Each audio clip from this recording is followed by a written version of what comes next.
Selamat tengah hari, Cik. Nak jumpa siapa? Saya nak jumpa Tuan Pengurus. Tunggu sekejap ya. Tuan, ada 3 tamu di luar nak jumpa Tuan. Tengok tu. Bergerak sendiri lah. Ui, automatik lah.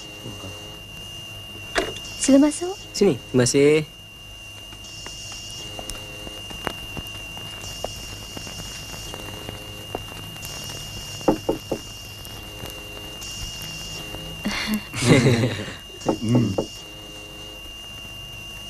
Masuk.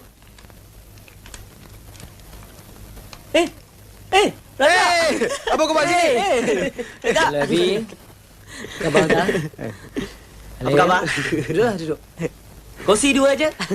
Besar sangat ke bunga awak tu. Saya gajah. Kau ni. Macam, aku sengaja tak bagi tahu kamu semua.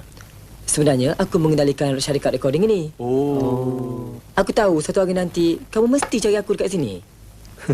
Kau ni Razak, semua lubang bisnes kau masuk. Macam itulah. Cuma satu lubang kau belum masuk. Apa? Lubang kubur. Heish. Tak habis-habis macam dulu lagi. Hey. Bos Nas suruh aku je dulu suruh kau. Kalau didapati sesuai, aku suruh M. Nasir komposkan lagu.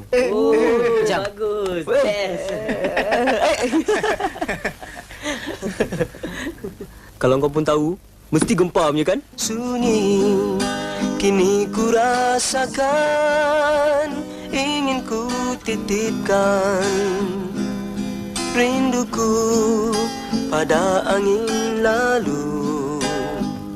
Ku nantikan dan ku nantikan saat kau datang padaku.